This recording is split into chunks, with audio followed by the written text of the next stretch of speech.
అదే పద్ధతిలో పోలవరం జిల్లాలో పోలవరం ఇంత విచిత్రమైన సమీకరణాలతో జిల్లాలు ఏర్పాటు చేయడం అనేది మరి వారికే తగిందని అనుకోవాలా, లేకపోతే ఇలా ఎందుకు చేశారు, వాళ్ళకి ఏ ఇబ్బందులు ఉన్నాయి, ఇక్కడ ఏదైనా ఆటంకాలు ఏంటంటే వాళ్ళు ప్రకటించారు. ఇంతకుముందు చంద్రబాబు నాయుడు గారు గతంలో ముఖ్యమంత్రిగా ఉన్నప్పుడే జంగారెడ్డిగూడెం జిల్లా అనే ప్రస్తావన, దానికి ఒక గ్రామ సభలో నిర్వహణ ఏర్పాటు అన్నీ జరిగిన తర్వాత చివరికి వచ్చాక ఆగిపోయింది. మళ్ళీ ఇప్పుడు ఎన్నికల సందర్భంగా కూడా నిర్వాసిత ప్రాంతాలంతా కలిపి ఒక జిల్లా ఏర్పాటు చేస్తామని చెప్పేసి ప్రకటన చేశారు. మరి ఆ ప్రకటన తగ్గట్టుగానే ఇప్పుడు ఈ ప్రకటన వచ్చిందని చెప్పి చాలామంది ఆనందపడ్డారు. తీరా చూస్తే అందులో వివరాలు వచ్చిన తర్వాత కేవలం రంపచోడవరం నియోజకవర్గం మాత్రమే పోలవరం జిల్లాలో ఉంది. పోలవరం మాత్రం పోలవరం జిల్లాలో ఉంది. మరి ఇంత విచిత్రంగా ఎందుకు చేశారనేది వాళ్ళు స్పష్టత చేయాలి. దీని మీద ఎమ్మెల్యే గారు కూడా ఆయన అభిప్రాయం ఇప్పటికే నోరు మెప్పలేదు. ఆయన అభిప్రాయాన్ని వెల్లడించారు. పెట్టిన ప్రాతిపదిక ప్రకారంగా అయితే ఖచ్చితంగా పోలవరం ప్రాంతం, ఆదివాసీ ప్రాంతాలు ఏవైతే ఉన్నాయో వీటన్నింటినీ తప్పనిసరిగా రంపచోడవరం జిల్లాలో చేస్తారు. పోలవరం రంపచోడవరం నియోజకవర్గాలు కలిపి చేస్తామన్న ప్రకటన కూడా సందర్భంలో చేశారు. ఇప్పుడు అదేమీ లేకుండా కేవలం ఒకటే చేయడం కరెక్ట్ కాదు. వాళ్ళు పెట్టిన ప్రాతిపదిక ఏంటి? పోలవరం నిర్వాసితులకు పునరావాసం కల్పించడం, ఆ విషయాలు మొత్తం చూడటానికి వీలుగా ఉంటుందని ఉద్దేశంతో ఈ జిల్లా పెట్టామని చెప్పారు. మరి వాస్తవానికి అక్కడ పోలవరం ప్రాజెక్ట్ నిర్మాణం అయ్యేది ఈ జిల్లా, పోలవరంలో నిర్మాణం అవుతుంది. పోలవరం పేరు, పోలవరం ప్రాజెక్టు వల్ల దెబ్బతినేది, ముప్పుకి గురయ్యేది అటువైపులో ఉన్న 5 మండలాలతో పాటు ఇటువైపు ఉన్నటువంటి పోలవరం, కుట్నూరు, వేలేరుపాడు మండలాలు కూడా ముప్పుకి గురవుతున్నాయి. రెండోది నిర్వాసితులకు పునరావాసం కల్పించేది కూడా ఇప్పుడు పోలవరంతో పాటు బుట్టాయిలు, జీలిమిల్లి మండలాల్లో పునరావాసం కల్పిస్తున్నారు. ఎందుకంటే అనివార్యంగా షెడ్యూల్ ప్రాంతంలో ఉన్నటువంటి ట్రైబల్స్కి షెడ్యూల్ ప్రాంతంలోనే పునరావాసం కల్పించాలి. ఆ కల్పించే దాంట్లో ప్రాతిపదికగా బుట్టాయిలు, జీలిమిల్లి మండలాల్లో ఇప్పుడు ప్రముఖంగా భూసేకరణ కానీ, కాలనీ నిర్మాణం కానీ ఇవన్నీ జరుగుతున్నాయి. మరి రెండోది ఆఖరికి అటు చింతూరు, విఆర్పురం, ఎటపాక, కోనవరం మండలాల వాళ్ళకు కూడా ఇప్పుడు ఇక్కడే పునరావాసం కల్పించే చర్యలు కూడా జరుగుతున్నాయి. ఇప్పటికే కొంతమందికి కాలనీ కేటాయించారు. ఇప్పుడు భూసేకరణ కూడా కలెక్టర్ పదే ప్రకటన చేస్తుంది. 7,000 ఎకరాల భూసేకరణ చేస్తున్నాం. అందులో ప్రధానంగా మేము ఈ ప్రాంతంతో పాటు అటు ప్రాంతంలో ఉన్నటువంటి నిర్వాసితులకు పునరావాసం కల్పించడం కోసం. మరి అసలు పునరావాసం కల్పించేది అత్యధిక భాగం ఇక్కడే ఇస్తున్నప్పుడు, ప్రాజెక్టు వల్ల దెబ్బతింటుంది ఈ ప్రాంతం కూడా అయినప్పుడు, అసలు ప్రాజెక్ట్ నిర్మాణమే ఈ ప్రాంతం అయినప్పుడు, అసలు ఈ ప్రాంతాన్ని లేకుండా ప్రాజెక్ట్ పేరు కాబట్టి ప్రాజెక్ట్ పేరు దానికి పెట్టడం ఏ రకంగా సంభవం? ఇప్పుడు 5 మండలాలకు సంబంధించిన వాళ్ళకే కాదు పునరావాసం, ఈ పక్కన ఉన్న 3 మండలాల వాళ్ళకి పునరావాసం కలిగించాలి. మరి ఏ రకంగా ఈ శాస్త్రీయత, ఏ రకంగా దీని కొలబద్ద మీరు ఎంచుకున్నారో అసలు ప్రభుత్వం స్పష్టం చేస్తే అప్పుడు ప్రజలు ఏమన్నా ఇంకొక రెండో అభిప్రాయం చెప్పడానికి వీలు. కానీ వాళ్ళ అలాంటి ఏ అభిప్రాయం లేకుండా ఏకపక్షంగా మేము మార్కాపురం ప్రకటిస్తున్నాం, లేకపోతే ఇంకో జిల్లా ప్రకటిస్తున్నాం, ఈ జిల్లా ప్రకటిస్తున్నాం అని ఒక ఏకపక్ష ప్రకటన చేశారు.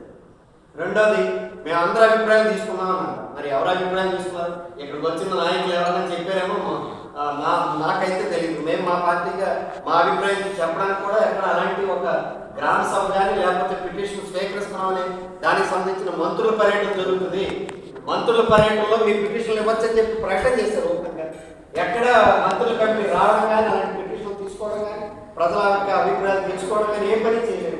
మరి ఏ రకంగా ఎవరి అభిప్రాయాలు తెలుసుకుని చేశారు అంటే ఈ ప్రాంతంలో ఉన్నటువంటి కొంతమంది పెత్తందారుల యొక్క అభిప్రాయాలకు అనుగుణంగా వాళ్ళకి సంతృప్తి పరచడం కోసం మీరు అవన్నీ ఇలాంటి ప్రకటన చేశారా ఏమిటి అనేది చెప్పాల్సినటువంటి అవసరం ఉంది.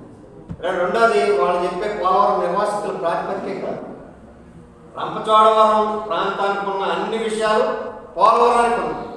రంపచోడవరం ట్రైబల్ నియోజకవర్గం, పోలవరం ట్రైబల్ నియోజకవర్గం, రంపచోడవరం 5th షెడ్యూల్ ప్రాంతం, పోలవరం 5 మండలాలు 5th షెడ్యూల్ ప్రాంతం, పోలవరం రంపచోడవరంలో పేసా చట్టం ప్రకారం అమలు జరగాలి. ఇక్కడ ఈ ప్రాంతంలో అదే జరగాలి. అక్కడ అటువైపు గుర్తింపు చట్టం విషయం ఇక్కడ అదే ఉంది. వాళ్ళు చెప్పిన పోలవరం నిర్వాసితులు ఇందాకే మా అభిప్రాయం మేము వ్యక్తం చేస్తాం.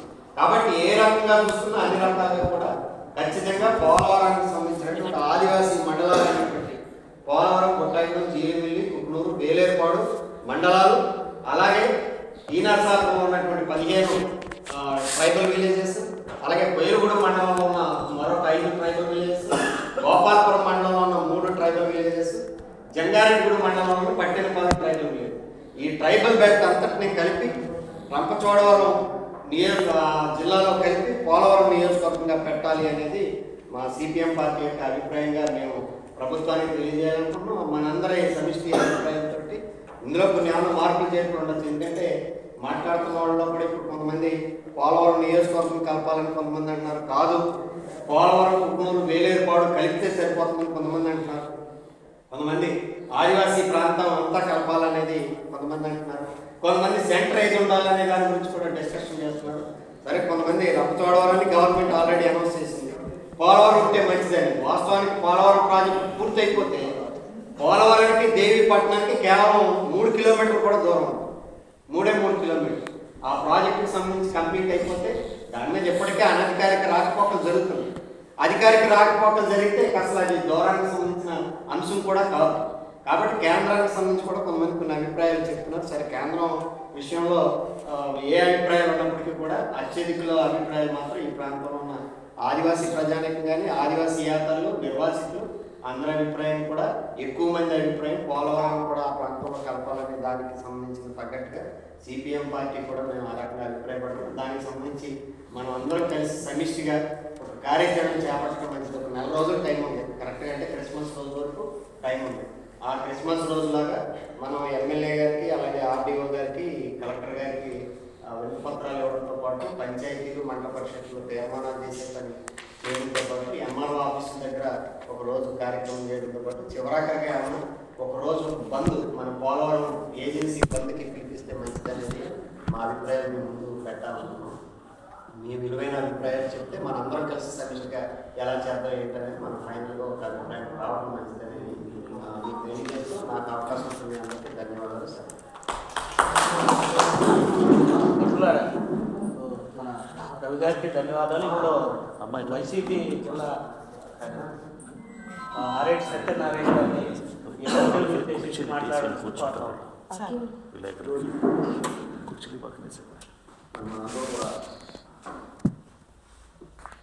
పోలవరం జరుగుతున్నటువంటి చర్చల్లో పాల్గొనడానికి చేసినటువంటి పెద్దలందరికీ, ఈ కార్యక్రమానికి అధ్యక్షుడు వహించిన రామకృష్ణ గారికి, మరి ఇతర ప్రజాసంఘ నాయకులందరికీ, అందరికీ కూడా ఈ అఖిలపక్ష మొత్తాన్ని కూడా అభినందనలు తెలియజేసుకుంటూ,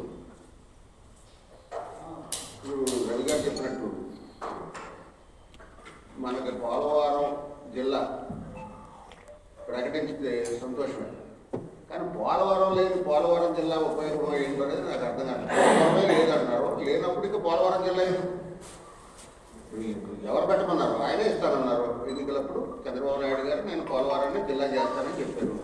సరే, మరి సంతోషం. మనకి ఏ ప్రయాసాలు తగ్గుతాయి, మనకు అందుబాటులో ఉంటుంది. ఇక్కడ కొత్తగా ఎంప్లాయ్మెంట్ కలుగుద్ది. నిర్వాసితుల సమస్యలు ఏవైతే ఉన్నాయో ఆ నిర్వాసితుల సమస్యల పరిష్కారానికి మార్గం కూడా దగ్గరలోనే అందుబాటులో జరుగుతుంది. వాళ్ళ నిర్వాసితులు అందరూ కూడా ఇంచుమించుగా మన పోలవరం నియోజకవర్గంలోనే ఉన్నారు. ఎక్కడ అటుపక్కడైనా ఇక్కడైనా ఎవరికైనా ఎక్కడ ఇటుపక్కన తీసుకొచ్చినా ఇక్కడే ఇచ్చారు. పోలవరం ఏలేరు పడుతుంది 2 నెలలు కాబట్టి వాళ్ళకు కూడా భూసేకరణ జరుగుతుంది. అటుపక్కన గోదావరికి అటుపక్కన వాళ్ళకి కూడా. మరి అలాంటి ఆలోచన చేసినప్పుడు మనం అందరం ఏమనుకుంటున్నాం, పోలవరాన్ని జాతీయ ప్రాజెక్టు కాబట్టి ఇక్కడే జిల్లాగా ఎంపిక చేస్తారు, హెడ్ క్వార్టర్ని పోలవరాన్ని ఎంపిక చేస్తారని అనుకున్నాం. మరి జరుగుతున్న పరిణామాలేమో దీనికి భిన్నంగా ఉన్నాయి. మరి ఆయన చంద్రబాబు నాయుడు గారు మాట తప్పారా ఏంటి అనేది అర్థం కావట్లా. జరుగుతుంది, వాళ్ళే నిర్ణయం తీసుకున్నారు, వాళ్ళే ప్రకటించేశారు. మరి నాకు సంబంధించినంత వరకు, మా పార్టీకి సంబంధించినంత వరకు ఎక్కడ అభిప్రాయ సేకరణ అయితే జరిగిన దాఖలైతే లేదు. కనుక ప్రజల అభిప్రాయం తీసుకుని చేస్తే అందరికీ సంతోషం. అంతేగాని ఈ అభిప్రాయం లేకుండా ఏదో మేమేదో చేయాలి అని పెద్ద స్థాయిలో వాళ్ళకి ఉన్న వ్యవహారాన్ని బట్టి ఏదైనా నిర్ణయం తీసుకుని పోలవరం జాతీయ ప్రాజెక్టును కానీ పోలవరం నియోజకవర్గాన్ని మాత్రం ఈ విషయంలో బలి చేయకూడదని, ప్రజల అభిప్రాయం మేరకు నిర్ణయాలు జరగాలని మా పార్టీ తరఫున మేము కోరుకుంటున్నాం. పార్టీలు రాజకీయ పార్టీల గురించి మాట్లాడేటప్పుడు మీ స్టాండ్ ఇప్పుడు చెప్పండి. పార్టీ అంటే మీ అభిప్రాయమా పార్టీ చెప్పాలి. పార్టీ అభిప్రాయం చెప్పండి.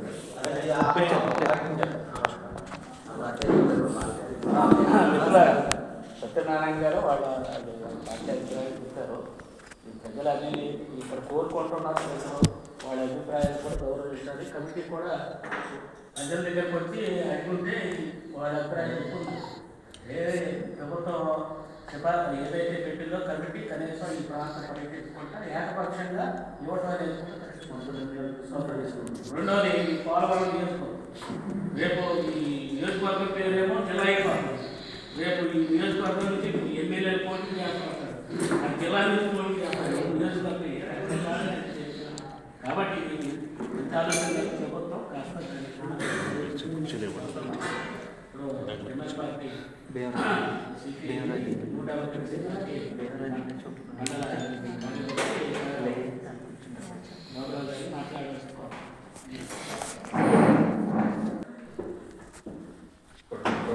అన్ని పార్టీ నాయకులకి, ప్రజా సంఘాలకి, సిపిఎం పార్టీ జిల్లా కమిటీ ధన్యవాదాలు.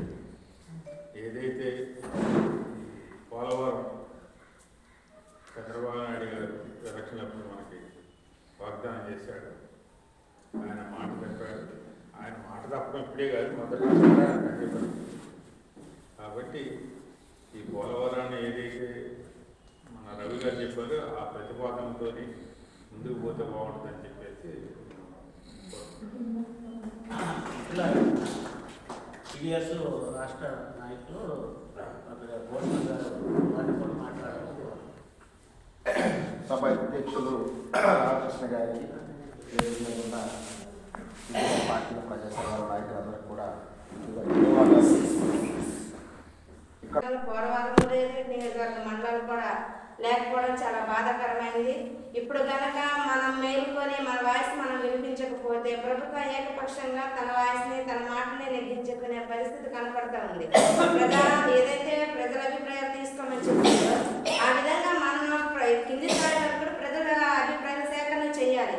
కానీ ఏకపక్షంగా ఒంటెందుకు పోగొట్టుకొనిస్తా ఉంది. ఇప్పుడున్న ఎమ్మెల్యే కూడా దీనికి స్పష్టత లేదు. అంటే ప్రజలు ఏమైపోయినా పర్వాలేదు, పరిపాలన సౌలభ్యం అవసరం లేదు, ఎమ్మెల్యేగా ఉన్నాం అంతే. కాబట్టి ఈ ప్రజలను దృష్టిలో పెట్టుకొని ఇక్కడున్న విద్యార్థులు ఉన్నారు, అట్లానే ఉపాధి లేదు. ఇప్పుడు నిరుద్యోగం ఎక్కువగా పెరుగుతూ ఉంది. కనీసం ఉపాధి అవకాశాలు కల్పించాలనుకుంటే కనుక మనకు ఆ విధమైన ప్రత్యేక జిల్లా ఏజెన్సీ ప్రాంతాన్ని అందరినీ కూడా కలుపుకొని ప్రత్యేక జిల్లా ఏర్పాటు చేయాలి. ఇక్కడ కొన్ని కార్మికులు ఉన్నారు, వాళ్ళకి ఇప్పటికీ ఎటువంటి ఫ్యాక్టరీలు ఏం లేవు. కాబట్టి ఆ విధమైన సౌలభ్యం కోసం పరిపాలన ఏ విధంగా ఉండాలి, ఏజెన్సీ ప్రాంతంలో గిరిజనుల చట్టాలు కానీ ఇతర విషయాల్లో కూడా ముందుండాలి. అటు రాష్ట్ర ప్రభుత్వాలు ఆలోచన చేయాలి అనుకుంటే కనుక ఈ పరిపాలన జిల్లా ప్రత్యేక జిల్లా ఏర్పాటు చేస్తేనే గిరిజనులకు న్యాయం అనేది జరుగుతుంది. ఇప్పటికీ గిరిజనులుగా ఉన్నాం కానీ ఈ ప్రభుత్వ పథకాలు కానివ్వండి ఇంకేదో అందరి రాష్ట్రంగానే మిగిలిపోతూ ఉన్నాయి. కాబట్టి మనం కోరేది మేము కోరేది కూడా ఏజెన్సీ ప్రాంతాలు, అటు రంపచోడలు కానీ ఇటు ప్రాంతాలు కానీ అటు టీనరసాపురంలో ఉన్న గిరిజన ప్రాంతాలు, కోయిగూడెంలో ఉన్న గిరిజన ప్రాంతాలు, అయితే గిరిజన నాన్ సెటిల్ మండలంలో కొన్ని గ్రామాలు ఉన్నాయో వాటిని కూడా మన ఏజెన్సీ ప్రాంతంలో కలుపుకొని ఒక జిల్లా ఏర్పాటు చేయాలన్నది కూడా మాకు కూడా ప్రత్యేక డిమాండ్. మనం కార్యాచరణ చూస్తే కనుక వేగవంతం చేయాలి. మండలాల్లోనే ఒకరోజు బంధుకు చేస్తామా, ఆ విధమైన సహకారంతో మేము కూడా కార్మిక సంఘాలుగా కలిసి పని చేస్తామని తెలియజేస్తాం. పోలవరం ప్రాజెక్టు నిర్వాసిత సంఘం నాయకులు నాగేంద్ర గారు ఉన్నారు.